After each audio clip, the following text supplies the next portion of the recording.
Welcome back to our channel Crypto Nerd Hindi. आज की video में हम बात करने वाले हैं बिटकॉइन, इथेरियम और उसमें आ रहे मेजर डंप के कुछ रीजंस के बारे में। जो फिलहाल जो मार्केट है उसकी कंडीशंस बिल्कुल अच्छे नहीं लग रहे हैं। अगर आप देखें पूरी मार्केट ब्लीड कर रही है, ऑलमोस्ट हर एक चीज आपको 10% से नीचे डंप पे दिखेगी और बिटकॉइन ऑलरेडी 5% 6% डंप पे है एंड वो टच कर चुका है 52,000 का एरिया एंड अभी 54 पर कंसोलिडेट कर रहा है। और वहीं अगर आप इथेरियम को देखें तो इथेरियम $2,100 टच करके आया है, अभी 23 पे कंसोलिडेट कर रहा है। इथेरियम ने अपना $2,400 का जो सपोर्ट है वो भी तोड़ दिया है। तो क्या चल रहा है मार्केट में, क्या रीजंस है, किसकी वजह से ये डंप्स आ रहे हैं, उसके ऊपर हम डिस्कस करेंगे। और जो मेन चीज है कि अब आपको क्या करना है, बाय करना है, सेल करना है, होल्ड करना है, उसके बारे में हम थोड़ा डिस्कस करेंगे, हमारे ओपिनियंस कि आपको क्या करना चाहिए इस मार्केट में। सो शुरू करते हैं आज की वीडियो।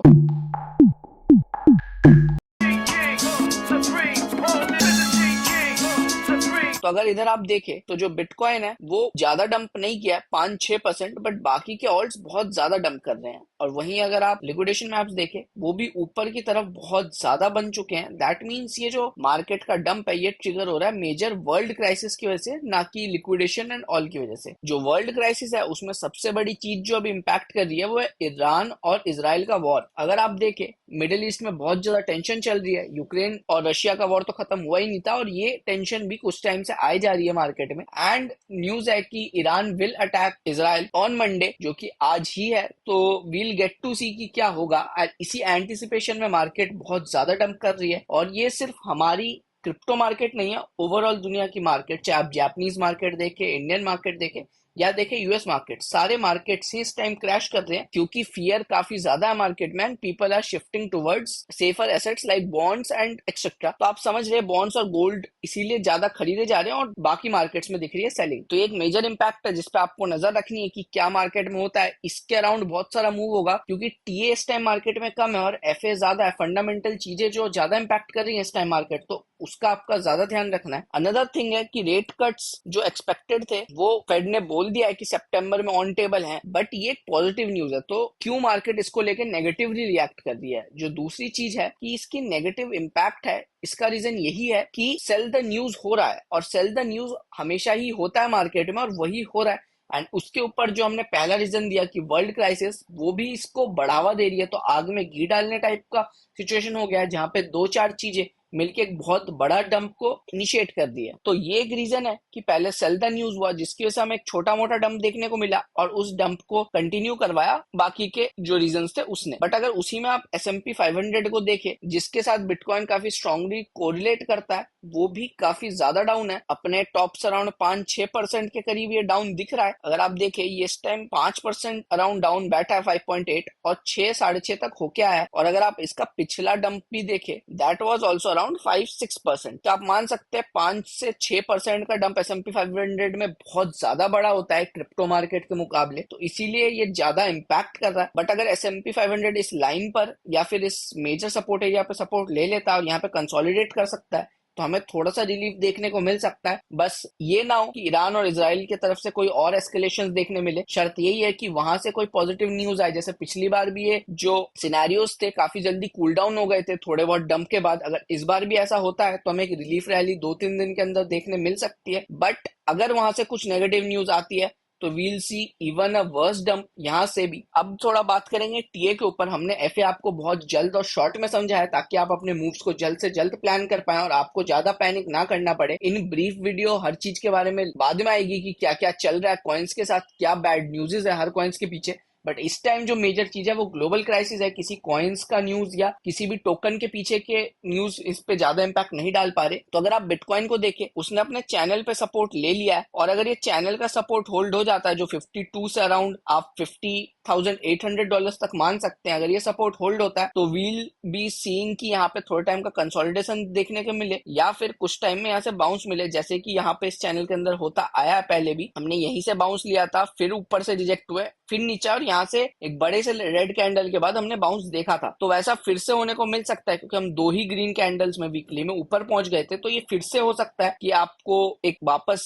कैंडल देखने को मिले और जैसे यहाँ पे विक बना था वैसा ही विक यहाँ बन रहा है। बट क्योंकि ये वीक स्टार्टिंग है, तो वी हैव टू सी यहाँ पे क्या होगा। कुछ ऐसा एक कैंडल भी यहाँ पे प्ले ऑफ हो सकता है, ये पूरा कैंडल बायबैक हो जाए अगर ईरान और इजराइल की तरफ से कुछ अच्छी न्यूज आती है। उसके अलावा अगर आप डोमिनेंस पे देखें, डोमिनेंस ऑलरेडी पीक ऑफ कर चुका है और इतने डोमिनेंस में पंप की वजह से इथेरियम बहुत ज्यादा गिरा है। अगर आप देखें डोमिनेंस बहुत टाइम से इस लेवल पे नहीं पहुंचा और उस लेवल पे इस टाइम बैठा। अगर आप वीकली पर भी देखें तो डोमिनेंस एक मेजर रेजिस्टेंस पर है अपने, एंड आप इसे डोमिनेंस का पीक मान सकते हैं जहां से डोमिनेंस बहुत बार क्रैश होती है। तो अगर हमें यहाँ पे एक डोमिनेंस रिजेक्शन मिला तो इथेरियम को थोड़ा रिलीफ मिल सकता है, क्योंकि इथेरियम बहुत ज्यादा ब्लीड कर रहा है और इसका जो मेजर रीजन है वो डोमिनेंस ही है। तो इसी वजह से इथेरियम बहुत ज्यादा ब्लीड कर रहा है। उसके अलावा जो ईटीएफ की तरफ से सेलिंग प्रेशर आ रहा है ग्रेस्केल ईटीएफ की तरफ से, वो भी एक रीजन है जो इथेरियम को बहुत ज्यादा इंपैक्ट कर रही है। सो इसीलिए अगर डोमिनेंस को यहाँ से थोड़ा कूल डाउन मिलता है या डोमिनेंस में एक डाउन कैंडल बन जाती है तो आप समझ सकते हैं कि एक रिलीफ इथेरियम को मिलेगा, क्योंकि पूरे क्रिप्टो इंडस्ट्री में इथेरियम और बिटकॉइन को ही सेफर एसेट्स माना जाता है और सबसे ज्यादा सेफ माना जाता है बीटीसी को। तो इसीलिए डोमिनेंस पंप कर रही है, क्योंकि ऐसे टाइम पे लोग अपने ऑल्ट सेल करते हैं और बीटीसी में शिफ्ट होना चाहते हैं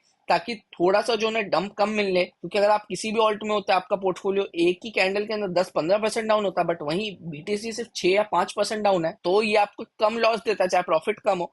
तो इसीलिए लोग बीटीसी में शिफ्ट हो रहे हैं, तो डोमिनेंस बढ़ रही है। बट जैसे ही शायद मार्केट कंडीशंस में थोड़ी इंप्रूवमेंट मिले या कोई अच्छी न्यूज आए ईरान और इसराइल की तरफ से, तो मार्केट हमें यहाँ से बेटर परफॉर्म करती हुई दिख सकती है। अब एक बार बात करेंगे इथेरियम के लिए। दो इथेरियम इस टाइम पूरी तरीके से बीटीसी पे डिपेंडेंट है कि बीटीसी कैसे मूव करेगा और उसकी डोमिनेंस कैसे मूव करेगी, क्योंकि इथेरियम ने भी जो अपना सपोर्ट बनाया है वो $2100 पे बनाया है और जो नेक्स्ट इसका सपोर्ट है वो $1950 पे है। तो आप मान सकते हैं अराउंड 1950 या $2000 के आसपास भी इसे सपोर्ट मिल सकती है। बट मेनली इसे $2100 नहीं तोड़ना है, और भी अच्छा हमारे लिए तब होगा अगर ये $2400 के ऊपर एक सपोर्ट बना ले, क्योंकि अभी के लिए एक विक ही है और ये जो विक है कैंडल ऊपर की तरफ बायअप हो गई है, बट स्टिल थोड़ी सी बायअप बची है। अगर ये इस एरिया में सपोर्ट बना लेता है तो हमारे लिए अच्छा रहेगा और इथेरियम को एक रिलीफ मिल सकता है, वरना इथेरियम में एक और बड़ा डंप देखने को मिल सकता है आगे। अगर कुछ ऐसा प्ले होता है कि यहाँ पे जो विक है वो इतनी बायअप हो जाती है एंड उसके बाद एक रिलीफ पंप और उसके बाद एक और डंप एंड उसके बाद वी गो टू रैली, तो अगर ऐसा कोई मूव इथेरियम में आ जाए तो एक चांस है, वरना हमें देखना पड़ेगा। फिलहाल हर एक चीज फंडामेंटल न्यूज पे ही डिपेंड करती है, क्योंकि आप बुलिश और बेरिश सिनेरियोस दोनों ही बना सकते हैं एंड दोनों के लिए ही आपके पास टीए में रीजनिंग्स मिल जाएंगे। बट इतने ज्यादा डंप के बाद वी वोंट सजेस्ट कि आप और कुछ सेल करिए या लॉस में बेचिए, क्योंकि ऑलरेडी आपका पोर्टफोलियो आधा हो चुका होगा, या फिर आप कोई शॉर्ट पोजीशंस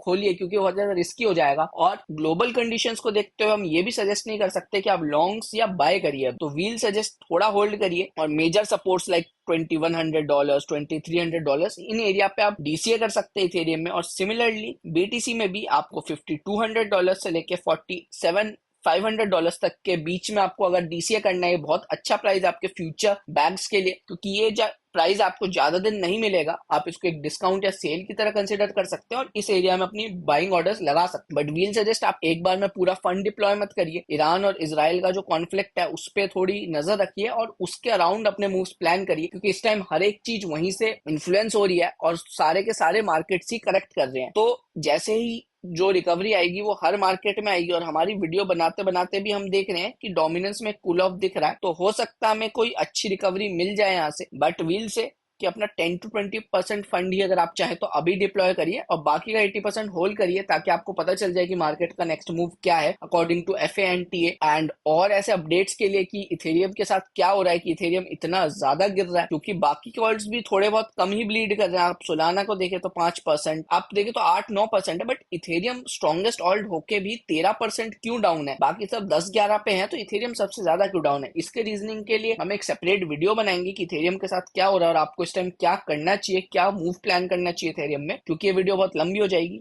तो अगर आपको वो वीडियो देखनी है तो हमारे चैनल को सब्सक्राइब कर लीजिए। और आपको अगर फ्री एयर ड्रॉप्स के बारे में जानना है और पैसिव इनकम जनरेट करनी है क्रिप्टो में, तो हमारे टेलीग्राम चैनल को ज्वाइन करिए। वहां पे आपको काफी एयर ड्रॉप्स बताए जा रहे हैं फ्री में, जिससे आप एक अच्छा इनकम जनरेट कर सकते हैं और इसको आप आगे फ्यूचर में क्रिप्टो में मल्टीप्लाई भी कर सकते हैं हमारे चैनल के वीडियोस के थ्रू। तो that's all for the video. Subscribe to our channel and we'll see in the next video.